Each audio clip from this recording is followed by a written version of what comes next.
Joining me today is a best-selling author, speaker, and certified life coach, confidence expert, and podcast host who is on a mission to help us unlearn the thoughts that are holding us back. And she put it all down in a very comprehensive book called Make Some Noise. Andrea Owen, welcome to the middle. Thank you for having me, Ashley. I'm excited to be here. Of course, congratulations on the book. It's so good. Tell me a little bit about it without giving too much away.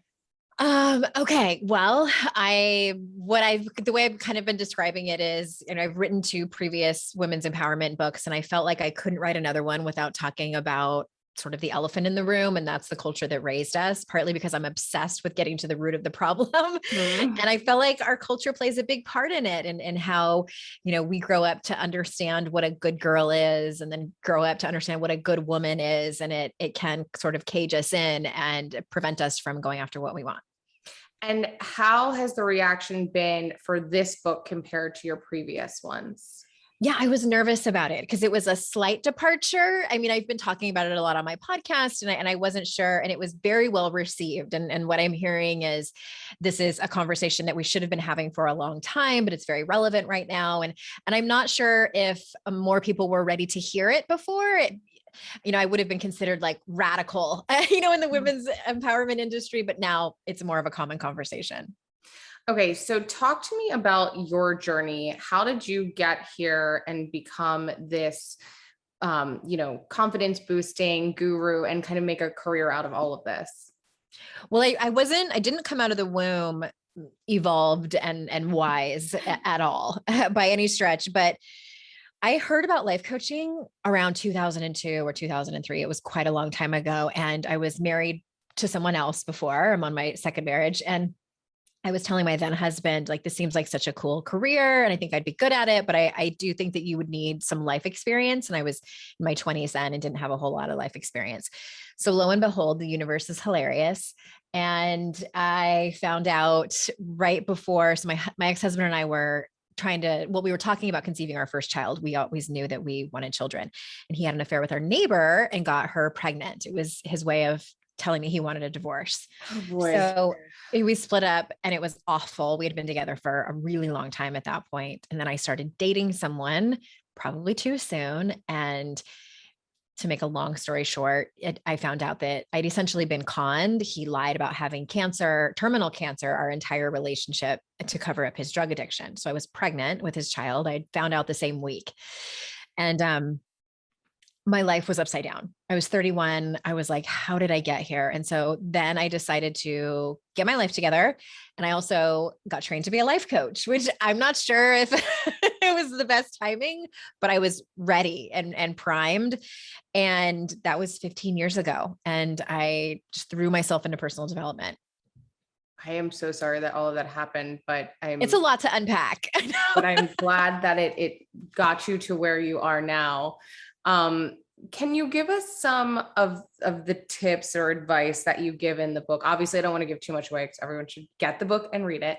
But any key things, especially I like how it's a book for right now, in a post-COVID world. So what are the main things that we could do to kind of unlearn these thoughts that are holding us back? It's important to do the inner work first, because, as a life coach, I can help you strategize all day long about what action to take and hold you accountable. And that's important, of course. And at the same time, if you don't do the inner work, you're going to keep getting stuck in the same places. And I want to also mention, a lot of it is a lifelong journey that we take to unravel and unlearn this old conditioning that we've all been exposed to and programmed.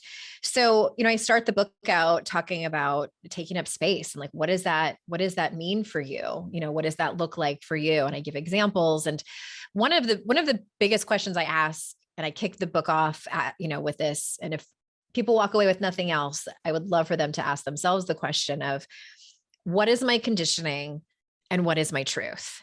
So your conditioning might tell you that only greedy women ask for, over $100,000 and right out of college in their first job. And what is your truth? Your truth is that you are ready for it and that you have enough training to be able to ask for that much money. So it's just it's not even about necessarily going for it yet, just questioning your Why? programming.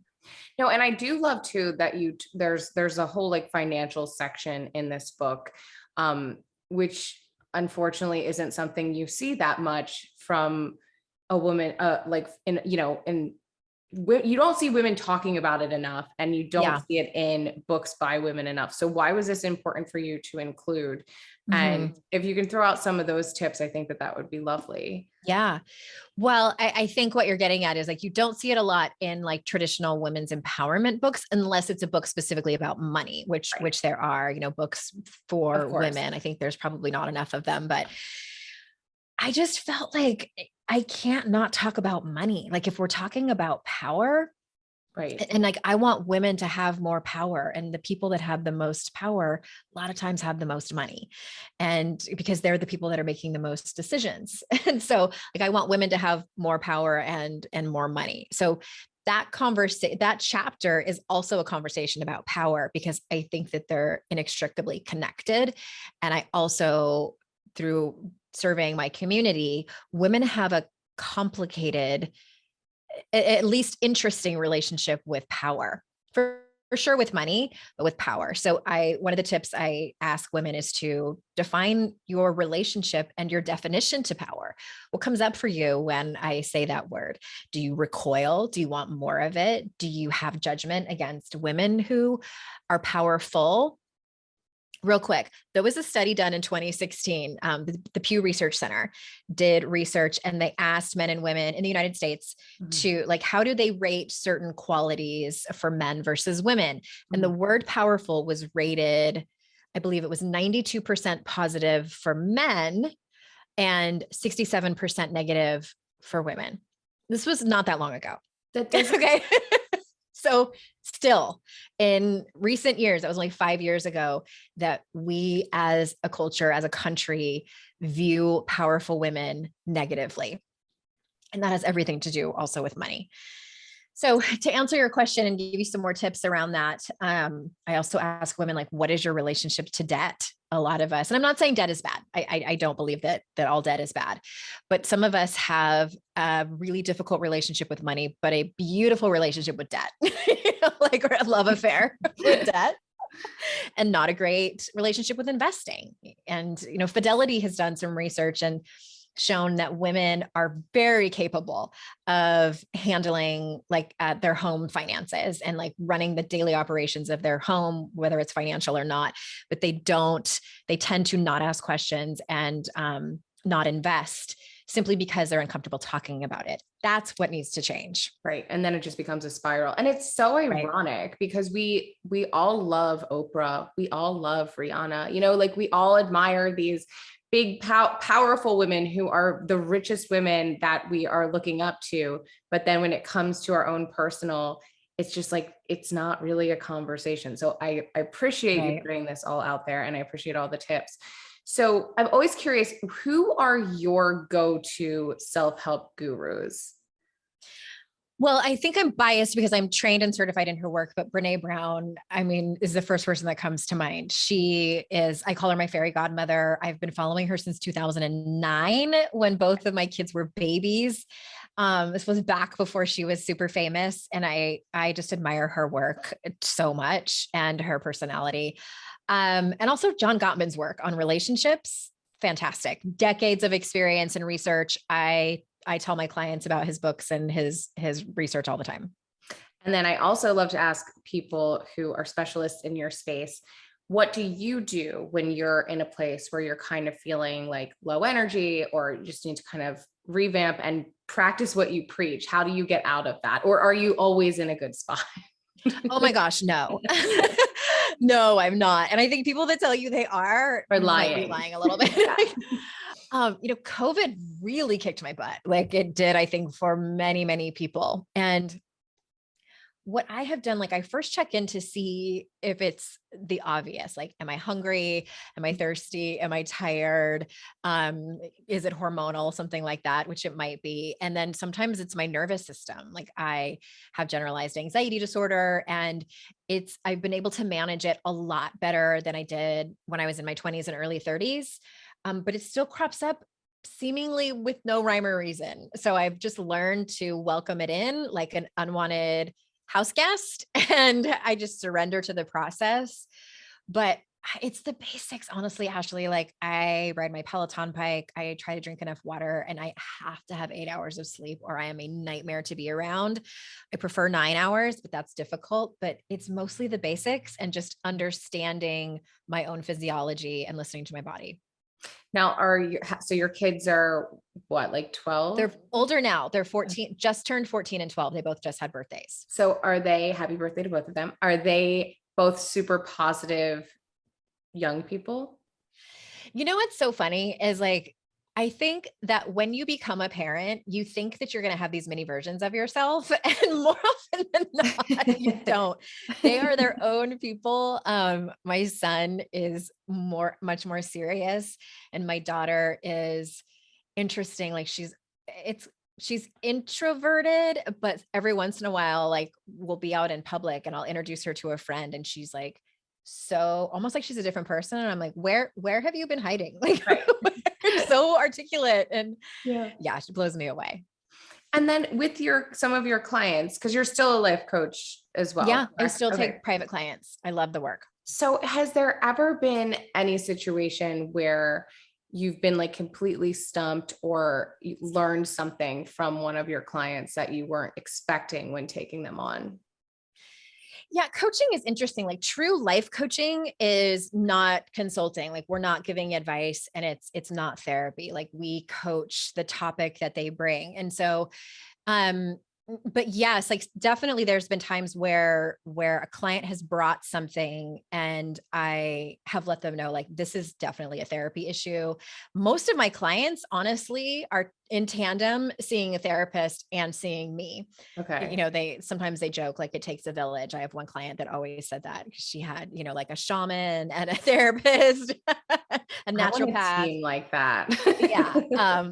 But sometimes coaching is also interesting and I'm assuming it's similar when you're a therapist too, when your client, and this inevitably this happens, when they bring something that is very personal to you, Mhm. and whether it's currently happening or has happened in the past. And they teach the skill of self-management. Like you have to be able to compartmentalize. A lot of times, we could just say what's there. And, depending on the relationship we have with the client, like I'll say, you know what, I just want to be really transparent. And this is something that I'm dealing with too. And I just wanted to tell you that in case I pause or anything. Right. And clients appreciate that. No, it's so interesting. Mhm. And then for you, tell me about your podcast for those that don't listen and tell them why they should. So it's called Make Some Noise, and it was formerly called Your Kick-Ass Life. And I just changed it because it had been called that for a really long time. And I do a lot of interviews with experts on various topics, everything from, I have a lot of therapists on that talk about trauma and healing from trauma because there's so much crossover, abandonment stuff, spiritual experts, that are outside of the scope of what I do. And I also do, I coach people on the podcast. So that's fun to do. And I do some solo episodes sometimes. Awesome. And then I'm always hesitant to ask because you have so much wonderful stuff happening, but what is next? No, I don't mind that question at all. I have 3 more book ideas, and wow. my Okay. agent is waiting on an outline from me. I wrote an outline for another book, and then I decided I didn't want to write it right now. So I told her, never mind. And then I have another book idea about women and power, which is what I just talked about. It sort of crept up on me. And what else? Just trying to I love speaking on stages, and that's just been decimated because of COVID. So just, seeing what's happening, and hopefully we can get back in person more safely soon. Okay. Well, I can't wait to see the next books, and everyone in the meantime, read Make Some Noise. It is so good. And I love all the color. It's Isn't it pretty? Inside and Out, beautiful book. Yes. Pink is a risk, I feel like, especially for women, because like I always worry, I'm like, oh my gosh, are people not going to take the project seriously? My first book was also pink, but I think the colors are so nice. I love it. And I love the combo. So no, I think you made a great decision. Thank you. Thank you, ma'am.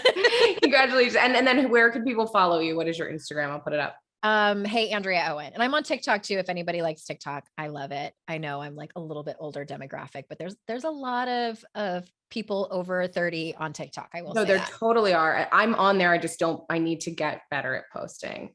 Even if you go on there and don't make videos, like it's wildly entertaining. Oh, I know. I've spent a lot of hours as a viewer, but I'd like to participate too. Yeah, I'm Hey Andrea Owen on both Instagram and TikTok. Awesome. It was so nice talking to you. Have a great rest of your day. Thanks, you too. Bye.